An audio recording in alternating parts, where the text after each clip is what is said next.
here from Rain Country. God is good all the time. And I'm here for that homemade pepperoni recipe that I've been working on for a little while now. And I'm wanting to give you a few different options that you can use, especially if you're one who's trying to avoid pork products, and ways that you can make it without pork and still have it turn out very good. In fact, I like it better. And what I'll be doing is typing up that recipe and then putting the link to it where you can get it for free to copy and paste or screenshot it. So that will be found in the description box down below. Make sure you click on more or show more. Those words you'll see somewhere right below the video screen, but above the comment section. Some people look in the comment section for those, but I put it in the description box because once the video publishes, I may not remember to come back and put it in a comment and pin it.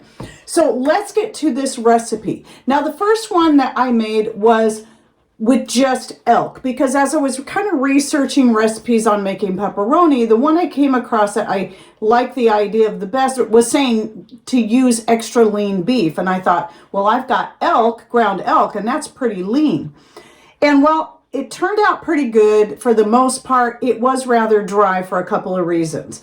And I think it just needed more fat. So then the next time I made it, I added some olive oil to the recipe because we're really trying to go for that real Italian flavor. One of my goals for the pepperoni is to be able to use it on my own homemade pizza, and also in some other things that I will talk about in a bit.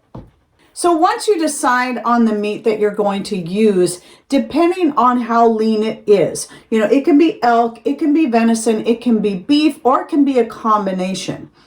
And just consider how lean it is. You may want to add some kind of fat to it. Coconut oil obviously is another great option, avocado oil, whatever healthier oil you have that you would like to add to it if it's extra lean.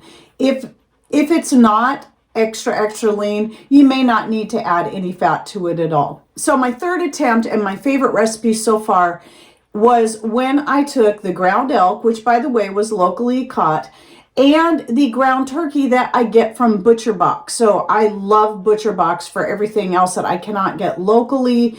And I will link to that down below if you're interested in looking into it. I love it. I'll also link to the video review I did, I think about a year ago or so. And if you want to just learn a little bit more about it, but I just love it. It's great. All the beef is grass-fed, all the meat is humanely raised, hormone-free, and all that. So anyway, taking a blend of half and half. So I did 1 part elk, ground elk, to 1 part turkey, and then I mixed those together.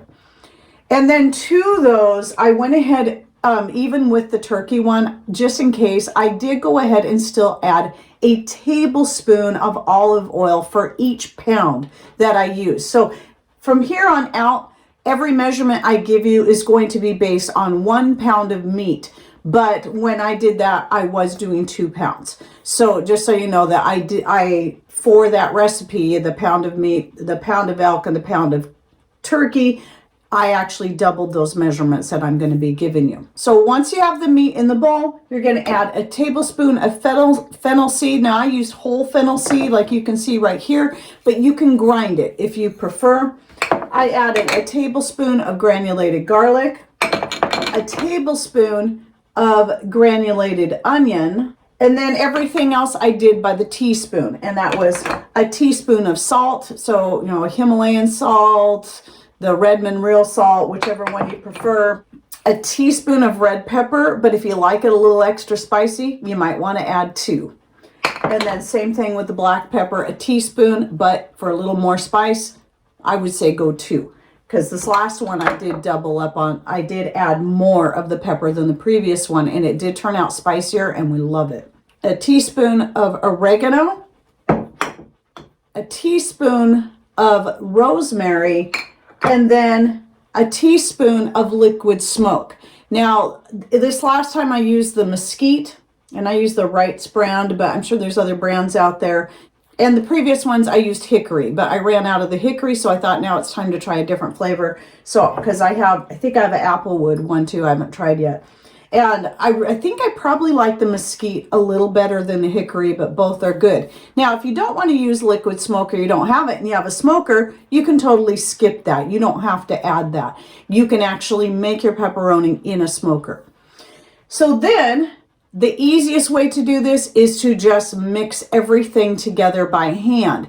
And so I get my hands in there after I have everything put in the bowl, all these things plus the olive oil with the meat. Then I take my hands and I mix it in really, really well. Once you have it well blended, you're going to want to roll that into a log shape. And how long and narrow you make it is going to be up to you. I make mine, I think it's maybe about 14 inches ish, and then make it about an inch to 2 inches in diameter. Again, it's going to be completely up to you, the size. I do recommend though that when you do this, going with a more narrow size is going to ensure that it cooks all the way through better, because you're going to want to do this at a low heat if you're doing it in your oven. Since I was doing 2 pounds, obviously I rolled out 2 of those and then made them as long and narrow as I could and still have them fit on my little rack. These are actually the same racks that I use in the off-grid drying rack that Patrick made for herbs, foods, and more. And in this case, instead of using my rack on top of the wood stove and taking up a bunch of room, since I was only needing the one, I actually set it on top of a stoneware cookie sheet. Now, the first batch I did try doing it in the oven. My oven does have a tendency to run a little on the hot side.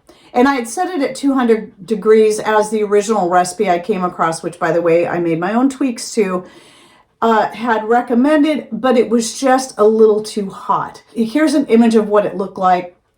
It got a little too done on the outside and it dried it out even more on the inside. It was still good. It was still edible, but just a little too dry, a little well done.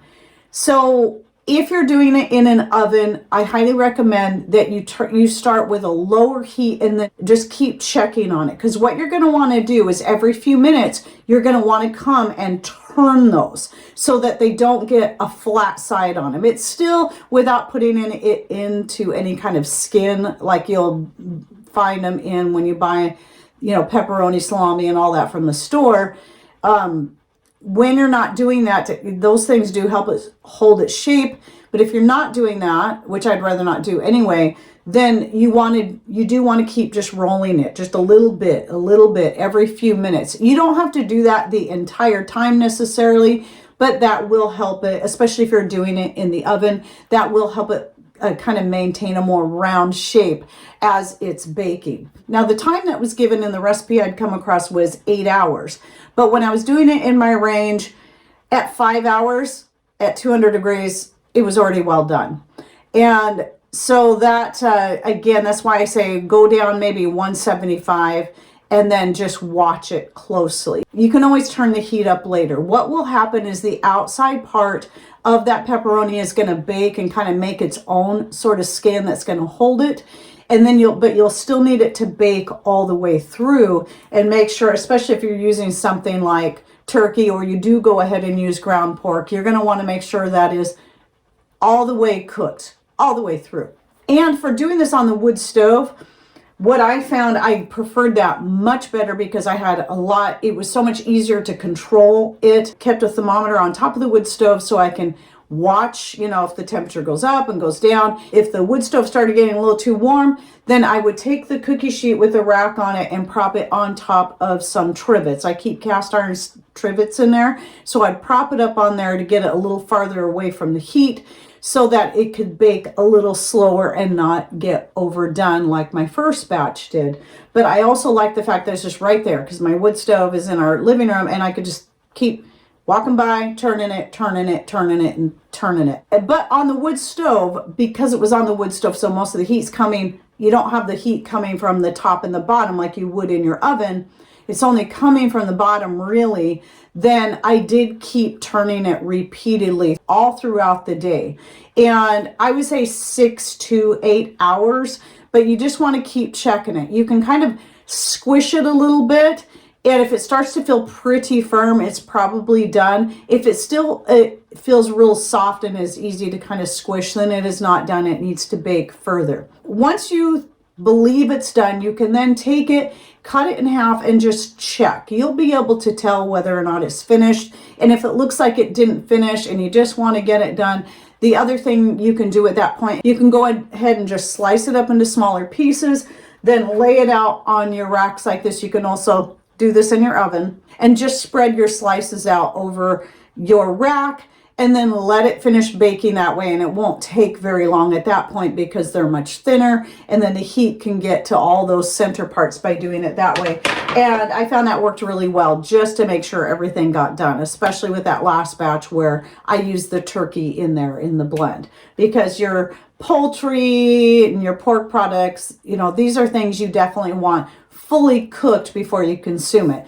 Elk, beef, venison, these aren't such a big deal. You can have those things, you know, because a lot of people will eat rare steaks, medium rare steaks, so those aren't as big a deal. It's also going to depend on how you're going to use it. So if you're going to use it on a pizza anyway, and you're going to bake the pizza, then you don't have to worry about taking that step. But if you're wanting it for like a charcuterie board or just a snack on, then you are going to want to make sure those are fully cooked. And then that's basically it as far as the pepperoni goes. But here's another little thing I realized as I was working with the turkey and elk mixture, and I was mixing it, I realized that the texture and consistency was very, very similar to a raw Italian sausage that you buy by the pound, that, you know, that's made with pork. And I realized it would be the perfect, now that we're pork free, I realized it would be the perfect substitute for the Italian sausage I've purchased in the past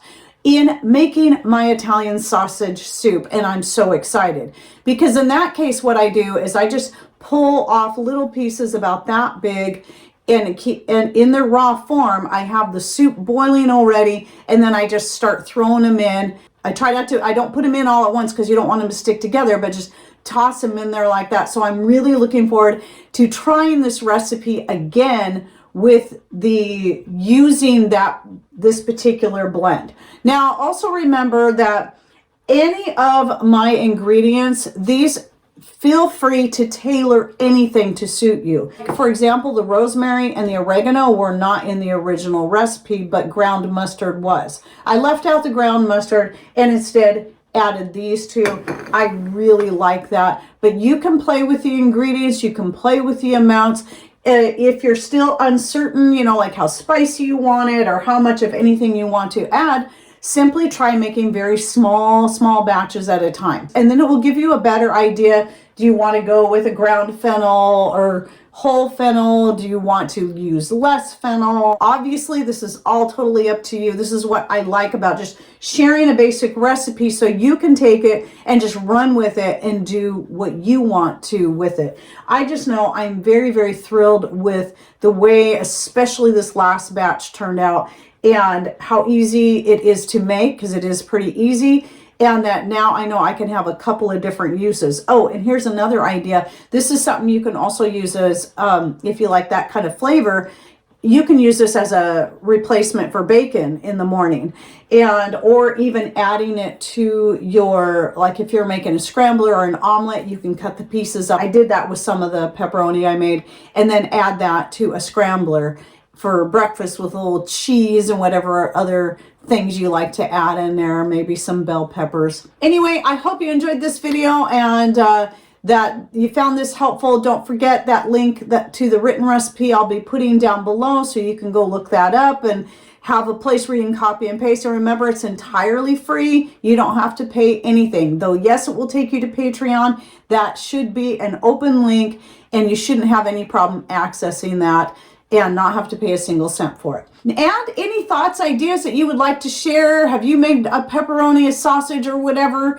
Especially anything that's pork free, for those who are really wanting to cut pork out of their diet. Please share your thoughts and ideas down below. What are your favorite blends of meat that you like to use, or seasonings, spices, so people can get some ideas from you as well, and maybe me as well. And thanks for watching. Take care, and God bless.